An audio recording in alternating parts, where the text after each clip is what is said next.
I came back from the airport to get my husband's will, but overheard my son and his wife's plan.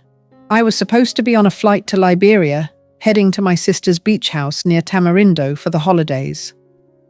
My bag was already checked, my boarding pass in hand, but just as I reached the long-term parking lot at Juan Santa Maria International Airport, something stopped me cold. I had forgotten the original will, Roberto's will, the real one, not the copy I kept in the desk drawer. I turned the car around, thinking I'd be in and out in 5 minutes. But what I walked into was something no mother should ever hear. The front door of our house in Escazú creaked softly when I opened it.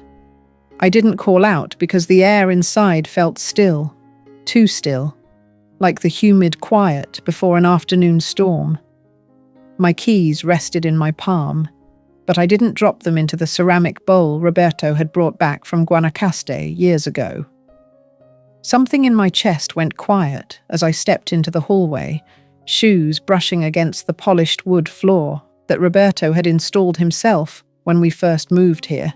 The voices came from the study, low and deliberate, like the lawyers I remembered from the Supreme Court of Justice building in downtown San Jose. I paused behind the archway, back against the wall, barely breathing as I recognized the voice of my son Diego speaking in rapid Spanish before switching to English. "If she's showing signs, we can make the case," said a voice I recognized too well. "She's 74, another voice replied, and I knew it was Marcos, the lawyer Diego had brought around after Roberto passed, supposedly to help sort through Dad's estate papers. My heart thudded slow and heavy like the drums at the Independence Day parade in September. I couldn't see them, but I could feel the shape of their conversation about guardianship, about me, about how the civil code allows for such proceedings when mental capacity is questioned. Diego continued, "I've already started compiling the list. She's been misplacing things, repeating stories. She barely handled her tax filing with the Ministry of Finance last year." I wanted to step forward, to shout his name, but instead I backed away carefully, not wanting the floorboards to give me away. Outside, the afternoon sun was warm, typical for December in the Central Valley, but everything in me had gone cold. I got back into my car and sat there, staring through the windshield at the bougainvillea that climbed our fence, the keys still in my hand. The woman who had raised him, who had worked night shifts at the National Library so he could attend the University of Costa Rica without loans, was now being catalogued like a file in a legal case. I pressed my lips together, not in anger, but in disbelief, realizing this was the moment something inside me shifted. I didn't go back to the airport, didn't call my sister in Guanacaste. Instead, I just kept driving through the familiar streets of Escazú, past the multiplaza and the gated communities where expatriates lived, alongside wealthy Costa Rican families. My hands stayed steady on the wheel, but my mind floated elsewhere as I passed the turnoff to the autopista, and let instinct guide me through old neighborhoods I hadn't seen in decades. By the time I stopped, I was parked in front of a small cafe tucked between a pharmacy and a shop selling handmade crafts. This was the place Roberto brought me every Sunday after Mass at the church near Park Central, back when we lived in a modest house in San Pedro, back when Diego was still a boy who collected coffee beans and asked endless questions about how things worked. I walked inside and found the counter had been updated with modern equipment, but the smell was exactly the same: fresh coffee, gallo pinto, and the sweet aroma of tres leches cake. I ordered café con leche and sat by the window, watching people pass by in the late afternoon warmth, some heading to catch buses to nearby cantons. I remembered Roberto reading La Nación at this same table, while Diego stacked sugar packets into towers, asking questions about bridges, trains, and how the coffee farms in the mountains processed their beans. He wanted detailed answers, not simple explanations, and I gave them to him by bringing home books from the library and enrolling him in science programs at the local community center. Somewhere between that curious boy and the man I overheard this morning, something had changed, not overnight, but gradually, like the way the dry season slowly gives way to the rains. I thought about when he insisted on handling Roberto's estate, telling me the paperwork was too complicated for me to understand. I remembered when he replaced our longtime accountant with a firm from Santa Ana that specialized in estate management, when he set up automatic payments for my property taxes through the municipal government without asking my permission. I had seen the signs, but given him the benefit of the doubt, a tired mother's trust, a widow's hope that her son wanted to help rather than control. The parking lot behind the National Library was mostly empty when I arrived in the late afternoon. I pulled into the same spot I used to choose when I worked there, muscle memory guiding me to the familiar space under the old cecropia tree. I sat for a moment watching the security guard make his rounds, remembering how this place had been my sanctuary for over 20 years. Inside, everything was quieter than I remembered, with new computer terminals and updated catalog systems, but the smell was the same old paper, dust, and the faint scent of the janitor's cleaning supplies. I walked straight past the general collection toward the archives room, nodding at the young librarian who looked up from her computer. The filing system hadn't changed much, and my hands still knew where to look for the documents I had once catalogued. I found Roberto's will in the folder where I had placed it years ago, thick with his characteristic annotations and margin notes written in his careful handwriting. Everything was intact, nothing crossed out. But what caught my attention were the sticky notes he had left inside. One note said in Spanish, "Para esperanza si alguna vez tienes dudas, la respuesta siempre está en los números." I turned to the last page where he had created a detailed chart of assets, property investments, and bonds from the Central Bank of Costa Rica. Next to each item was a note, E to retain, or E and D, if qualified legal hold until independent review. Roberto had been precise in his planning, trusting me to make the right decisions, not Diego to manage everything without oversight.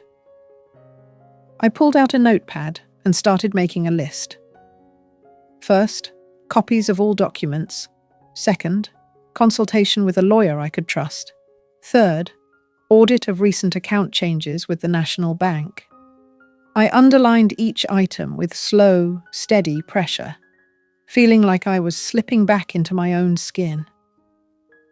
By the time I left the library, the sun had dipped below the mountain ridge, and the evening air carried the scent of flowering trees and the distant sound of traffic from the highway.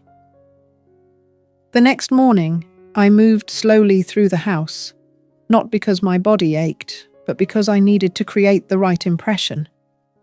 I tucked a small digital recorder into the lining of my jacket, the kind I used to use for oral history interviews at the library. I made sure the recording light blinked once, then disappeared into the fabric, and I left the front door unlocked, as if I had forgotten to secure it properly.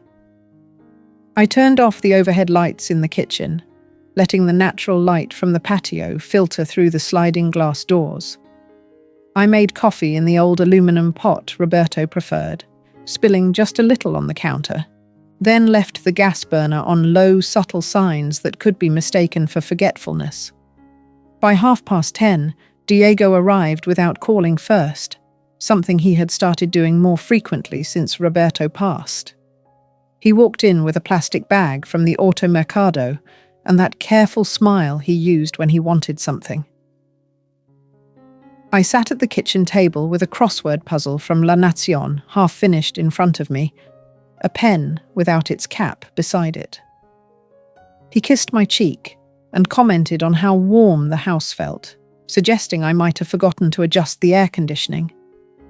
I nodded and said I must have overlooked it again, letting my hands fumble slightly with the coffee cup when he offered to make me something to eat. The performance had begun, and the recorder captured every word, every calculated gesture of concern. After he left, I sat in the study with the recorder in my hands, replaying the conversation in my mind. He had mentioned researching assisted living facilities in Heredia, places with gardens and activities for seniors, speaking softly as if it were a kindness. I had smiled and said it might be nice to have someone else handle the cooking, then asked him what month it was. His face had brightened with what looked like relief, and when he offered to drive me to tour one of the facilities next week, I had said perhaps, letting the word hang in the air like a question. I called my old colleague Eleanor that evening, finding her number in the phone book I kept in the kitchen drawer. We had worked together at the National Library for 15 years, and she had always been sharp, able to spot problems before they developed. She was now retired, but still maintained connections with legal professionals through her volunteer work with the Red Cross. I left a message explaining that I needed advice about family legal matters, and within an hour she had texted back, saying she would be at my house by 4 o'clock the next day. When Elena arrived, she carried herself with the same quiet authority I remembered from our library days. She wore a simple dress and comfortable shoes, her greying hair pulled back in a neat bun, looking exactly like someone who had spent decades organizing information and solving problems. We sat at the kitchen table where I poured fresh coffee from the pot, and I slid the recorder and Roberto's annotated will across the table without lengthy explanations. She listened to the recording completely, her expression remaining neutral throughout. When it ended, she looked at me and said simply, "We're going to fix this." She opened her tablet and began typing, explaining that we needed to revoke Diego's power of attorney immediately, then draft a new will and notify the appropriate government offices. Under Costa Rican law, she explained, any changes to legal documents required proper registration with the National Registry, and we could ensure everything was time-stamped and documented properly. Over the next 2 hours, she outlined a comprehensive plan that was methodical and legally sound. We would start by revoking Diego's authority, then establish a new power of attorney with someone I trusted completely. She helped me set up secure digital storage for all documents, creating folders labeled clearly for legal, medical, and personal records. Before leaving, she placed a formal revocation document in front of me, already prepared with the correct legal language and formatting required by Costa Rican civil law. The days that followed unfolded with quiet precision as I began the process of protecting myself. I scheduled an appointment with Dr. Morales, the physician I had been seeing at the local EBA Eyes clinic for over a decade. During the visit, I requested a comprehensive cognitive evaluation, not because I had any doubts about my mental capacity, but because I wanted official documentation. Dr. Morales conducted the assessment thoroughly, checking my reflexes, reviewing my medical history in the electronic system, and then providing me with a signed letter confirming my cognitive soundness. I gathered every document I could find that demonstrated my mental clarity and organizational skills. Bank statements from the National Bank with handwritten notes in the margins, email printouts from correspondence with government offices, grocery receipts with detailed shopping lists, and tax documents I had prepared myself. I organized everything into categories legal, medical, personal, labeling each folder with the same systematic approach I had used during my years at the library. Using the scanner Elena had lent me, I digitized every page, saving each file with timestamps and uploading them to the secure cloud storage we had established.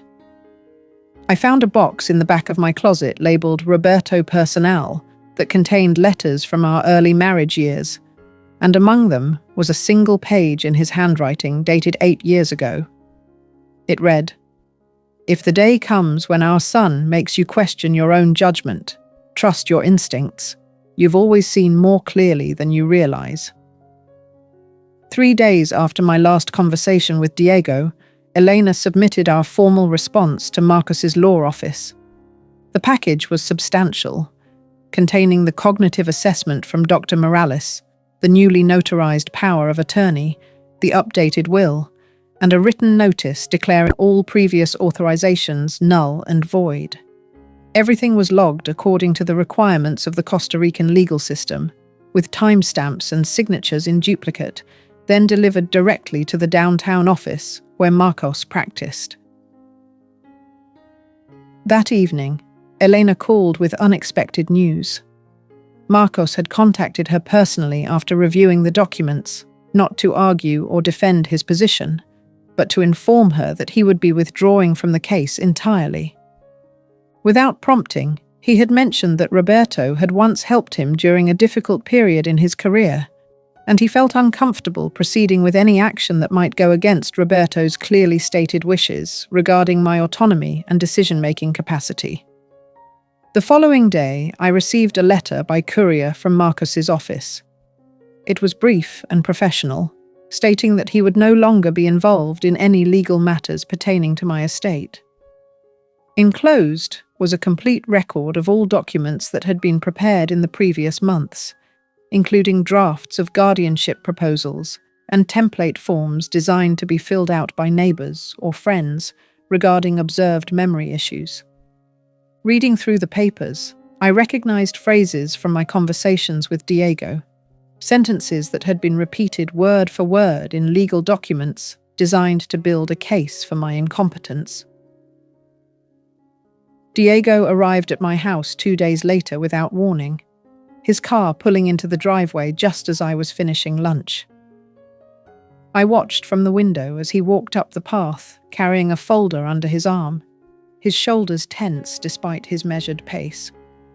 When I opened the door, I didn't greet him with surprise, but simply stepped aside and invited him in, leading him to the kitchen where I had been drinking coffee and reading the newspaper.